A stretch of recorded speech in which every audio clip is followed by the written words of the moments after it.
Now, I'm no huge fan of local councils. Once upon a time back in Adelaide, I was a local government reporter, and I have to tell you, every suspicion you've had about how councils operate is true. In fact, it's worse. Utopia and Yes Minister are seemingly instruction manuals for these mobs. I remember other journos at the paper saying to me, "Oh, geez, you're bloody harsh on these councils." And then they'd go and spend some time covering them and go, "Yeah, you were right." And anyone who's tried to build a house or lop a tree or have a hole fixed in the footpath at the front of their house will know exactly what I'm talking about. Well, you'd think for the pretty substandard service they give us, maybe they'd think twice about taking a pay rise in the current economic climate, particularly when they've just jacked up your council rates for the new financial year. You know, just hold off for a year. Show homeowners a little bit of goodwill. But, you know, I should have known that was pie in the sky. Hills Shire Council, which is in Sydney, has approved pay rises for both councillors and the mayor. The councillors and the mayor have generously given themselves an extra 3%, up to $32,600 for the councillors, and $94,950 for the mayor.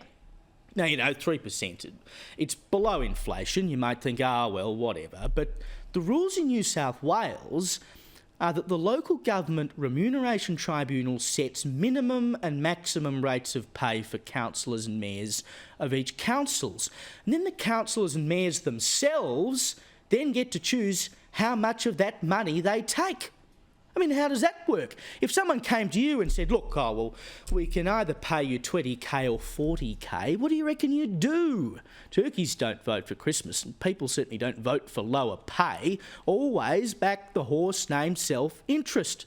And given a lot of councillors are trumped-up wannabe politicians who don't have the skills to make the big time, of course they're going to take as much as they can get. This is our money they're giving to themselves, not theirs.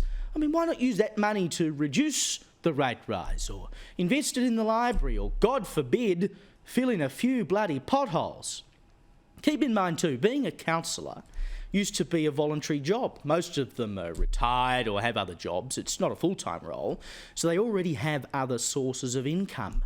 But we've just got to keep taking more and more of your money.